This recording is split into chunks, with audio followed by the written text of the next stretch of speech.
కూటమి పాలనలో దళితులపై జరుగుతున్న వివక్షతలు హత్యలకి మూల్యం చెల్లించుకోవాలి. చెప్పుగిరి లక్ష్మీనారాయణ అత్యంత దారుణంగా చంపితే కనీసం స్పందించాల. టీఎం రమేష్ ఒక మాదిగ జాతి బిడ్డ ఒక పోరాట వీరిని అత్యంత దారుణంగా ట్రాక్టర్తో గుర్తించి చంపితే ఆ కేసులో కనీసం స్పందించరా.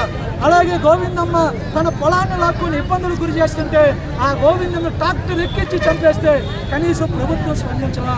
జానకమ్మని అత్యంత దారుణంగా మెడకి కవలు ఉరేసి రాత్రి 12:30 ఒకడు తీవ్రవాదిలాగా చంపేస్తే ఆ కేసులో న్యాయం జరగల. అలాగే మనోహరం ఒక మాదిగ పెట్టిన అత్యంత దారుణంగా ఏ అపశుభం తెలియని వ్యక్తిని కత్తి తీసుకొని పొడిస్తే ఒక్క పోటుకి మరణిస్తే ఆ కేసులో న్యాయం జరగల. అదేవిధంగా మనోహరమైనటువంటి వ్యక్తిని అలాగే చేశారు. మందా సాల్మన్ అనే పల్నాడు జిల్లాలో మాదిగ బిడ్డని 2 సంవత్సరాలుగా మీ పాలన వస్తే ఇల్లు వదిలిపెట్టి వెళ్ళిపోయినటువంటి బిడ్డ తన భార్యకి బాగాలేదని ఇంటికి వస్తే రాత్రి తీసుకెళ్లి తెల్లవారుజాను కొట్టే చంపేశారు. ఆ కేసులో న్యాయం జరగల. తర్వాత చింతాల శ్రీను మీ యొక్క వేధింపులు భరించలేక చనిపోతే ఆ కేసులో న్యాయం జరగల. నిన్న కాక మొన్న సతీష్ ఓబులేసిని కడప జిల్లాలో బ్రహ్మంగారి మఠంలో అత్యంత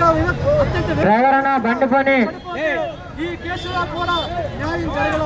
ఇప్పటికీ సతీష్ ఓబులేసి హత్య అని చెప్పి మాదిగ సంఘాలు అనేక సంఘాలు పోరాటం చేస్తూనే ఉన్నాయి.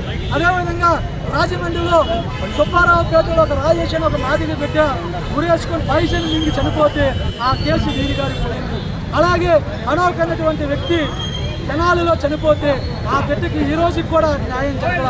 అతన్ని వాలీబాల్ కోర్టులో వాలీబాల్ నెట్టితో ఉరేసి చంపేసి అతనే ఉరేసుకొని చనిపోయినటువంటి ఆధారాలతో చూపిస్తూ న్యాయం జరగదు. ఇలాగా దాదాపు 19 మంది మాల గంగమ్మ అనేది లాకప్ డెత్ చేసి చంపేస్తే ఆ కేసులు ఇప్పటికీ భయభ్రాంతి గురి చేస్తూ న్యాయం చేయకుండా చేశారు. అదేవిధంగా యోహాన్ అనేటువంటి ఒక మాదిగ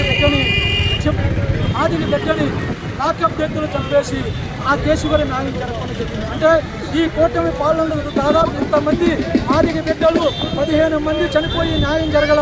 విజయభాస్కర్ కేసు అలాగే విజయభాస్కర్ కేసులో కూడా చంపేసి పడేసి ఆర్టీ షోకి వచ్చిందని చెప్పి మాదిగ సమాజానికి తప్పులో పట్టిస్తూ ఉన్నటువంటి ఇక్కడ ఈ వ్యవస్థలో ఖచ్చితంగా చంద్రబాబు ప్రభుత్వం మూల్యం చెల్లించక తప్పదు. ఈ కేసుల్లో ఏ విధంగా అయితే మరణాలు పొందినటువంటి మా బిడ్డలకి వీరయ్య చౌదరి చంపేస్తే వీరయ్య చౌదరి కుటుంబానికి ₹1 ప్రకటించి 5 ఎకరాల భూమి ఇచ్చి వాళ్ళ కుటుంబానికి ఉద్యోగం ఇచ్చి అండదండలుగా ఉన్నటువంటి రాష్ట్ర ప్రభుత్వం యంత్రాంగం మొత్తం కూడా ఒకటే తెలియజేస్తున్నా. అలాగే ఈ మాదిగ బిడ్డల ప్రాణాలు కోల్పోయిన కుటుంబానికి కూడా ₹1 ప్రకటించి సామాజిక న్యాయం చేయాల్సిన బాధ్యత చంద్రబాబుపై కూటమి ప్రభుత్వం ఉందని కూడా తెలియజేస్తుంది.